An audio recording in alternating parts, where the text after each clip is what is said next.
ሰላም ጤና ይስጥልን፣ እንዴት ናችሁ? የአውሮፓ ህብረት በክሪፕቶ ታሪክ ውስጥ MiCA የተባለ አዲስ ህግ አጽድቋል። ይህ አዲሱ ህግ እስከዛሬ ድረስ በአውሮፓ ምድር ይሰሩ የነበሩ ትልልቅ የክሪፕቶ ድርጅቶች አግዷል። እነማን ፍቃድ አገኙ፣ እነማንስ ተከለከሉ የሚለው በዛሬ ቪዲዮ እንመለከታለን። የአውሮፓ ህብረት በሐምሌ 1 2026 ዓ.ም ባወጣው አዲሱ ህግ ከ80% በላይ የሚሆኑ ኩባንያዎች ፍቃድ አላገኙም። ካሉ ጠቅላላ ከ3000 በላይ የሚሆኑ የክሪፕቶ ድርጅቶች ፍቃድ ያገኙት 200 የሚሆኑት ብቻ ናቸው ማለት ነው። ይህ የMiCA የተባለ ህግ ምንድን ነው ስንል ማርኬት ኢን ክሪፕቶ አሴት ወይ ደግሞ በአማርኛ የክሪፕቶ ንብረቶች ገበያ ሁሉም የክሪፕቶ ድርጅቶች ፍቃድ እንዲያገኙ የሚጠይቅ ሲሆንና ፍቃድ ያላገኙት እና መስፈርቱ የማያሟሉ ድርጅቶች ደግሞ ከአውሮፓ ገበያ እንዲወጡ ይደረጋል ተብሏል። በዚህ ምክንያት ደግሞ በጣም ግዙፍ የሚባሉ ድርጅቶች ሳይቀር ከአውሮፓ ህብረት ገበያ እየወጡ ይገኛሉ ማለት ነው፣ ወይም ፍቃድ ሳያገኙ እየቀሩ ነው ማለት ነው። ከነዚህ መካከል በጣም ትልቅ ኤክስቼንጅ የሆነው እና በዓለማችን ቁጥር 1 የሆነው ኤክስቼንጅ ቢናንስ የMiCA ፈቃድ ካላገኙት መካከል ነው ማለት ነው።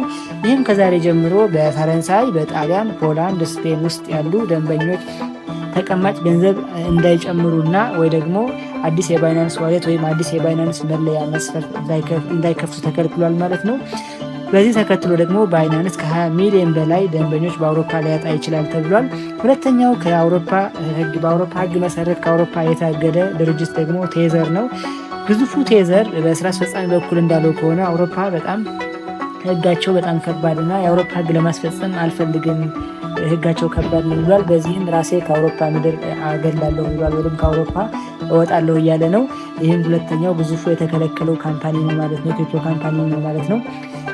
ሌላኛው ከዚህ ጋር ተያይዞ በክሪፕቶ ማርኬቱ ጋር እየተወራ ያለው ነገር ምንድን ነው? ይህን ተከትሎ ወደ ክሪፕቶ ገበያው የክሪፕቶ ገበያው ምን ይሆናል፣ ክሪፕቶ ተጠቃሚዎች ምን አይነት አስተዋጽኦ ወይ ደግሞ ምን አይነት እንድምታ ይኖራል ብለን ስናይ በህብረቱ ውሳኔ መሰረት ከዚህ በኋላ ፍቃድ ያላገኙ ድርጅቶች በአውሮፓ ምድር መስራት አይችሉም ተብሏል።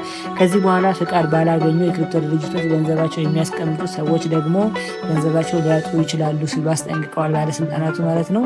ይህ ገንዘባቸው ቢያጡም እኛ ኃላፊነት አንወስድም እያሉ ይገኛሉ። ስለዚህም ከዛሬ ጀምሮ ህጉ ከወጣበት ቀን ጀምሮ ማለት ነው እነዚህ ፍቃድ ባላገኙ ወይ ደግሞ በአውሮፓ ምድር እንዲሰሩ ባልተፈቀደላቸው ኤክስቼንጆች ወይ ደግሞ የክሪፕቶ ድርጅቶች ላይ ገንዘብ ያስቀመጣችሁ ሰዎች ፍቃድ ወዳለው እንድታዞሩ ሲሉ የአውሮፓ ባለስልጣናት ተናግረዋል ማለት ነው። ከዚህ ጋር ተያይዞ በጣም ብዙ ወሬ እያስነሳ ያለው ደግሞ የክራክንና የኔዘርላንድ መንግስት ጭቅጭቅ ጉዳይ ነው ማለት ነው።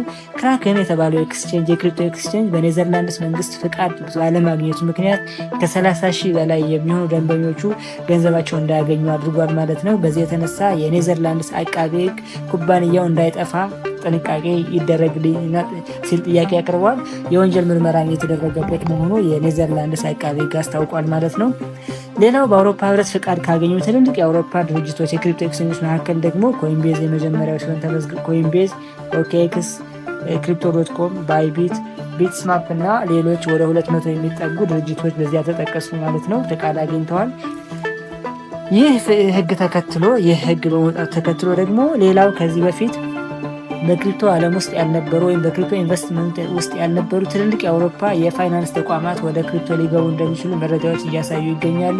ከነዚህ መካከል ደግሞ ING፣ BNY እና ዩኒክሬዲት የተባሉ ትልልቅ ድርጅቶች ወደ አውሮፓ የክሪፕቶ ገበያ ሊገቡ እንደሆነ እያሳወቁ ይገኛሉ ማለት ነው። ይህም ለክሪፕቶ ማርኬት በጣም ጥሩ ተስፋና አሁን ካለበት የቢሪሽ ጉዞ ወይ ደግሞ የቁልቁለት ጉዞ የተሻለ ሞቲቬሽን የሚያሳይ ማርኬቱ ወደ ላይ እንዲወጣ የሚያደርግና ቡል ማርኬት እንዲጀምር ምክንያት የሚሆን ነው። ወደፊት የክሪፕቶ ማርኬት በእነዚህ ህጎች መካከልና ትልልቅ ድርጅቶች የሚገቡ ከሆነ ትልልቅ የአውሮፓም የዓለም ሀብታሞችም ወደ ክሪፕቶ ማርኬት ሊገቡ እንደሚችሉ ግልጽ ነው። ይህ ደግሞ ለክሪፕቶ ማርኬት በጎ የሚባል ተጽዕኖ አለው ማለት ነው። ሌላው የመጨረሻው ምልክት የሚሆነው በአውሮፓ እና በሰሜን አሜሪካ ወይ ደግሞ በአውሮፓ ብቻ የምትኖሩ በአውሮፓ አካባቢ የምትኖሩ ኢትዮጵያውያን፣ ትውልደ ኢትዮጵያውያን፣ አማርኛ የምትሰሙ ሁላችሁም ህግ ከወጣበት ጊዜ ጀምሮ ፍቃድ ባላገኙ የክሪፕቶ አሴቶች ወይ የክሪፕቶ ድርጅቶች ውስጥ ያላችሁ አሴት ወይም ገንዘብ ፍቃድ ወዳገኙት ልክ እንደ አውሮፓ ህግ ማለት ነው ፍቃድ ወዳገኙት እንድታዞሩ ስል ጠይቃለሁ። ይህንን ላስታውሳችሁ እወዳለሁ። ሀሳባችሁን ላይክ ሼር ማድረግ እንዳይረሳ፣ ምክንያቱም ይህ መረጃ ነው። ላይክ ሼር አድርጉ፣ ሌላ ሰው እንዲደርስ አድርጉ፣ ሪኮመንድ አድርጉ ቻናሉ። ሌላው በክሪፕቶ ስለ ክሪፕቶ ስለ ኤአይ ወይም ደግሞ ስለ ፋይናንስ ስለ ፎሬክስ ማወቅ የምትፈልጉ ካላችሁ ደግሞ ይህ ትክክለኛው ቻናል ነው። ቻናሉን ሰብስክራይብ ማድረግ እንዳይረሳ። ለዛሬ ያለ መልእክቴ ነው። አመሰግናለሁ።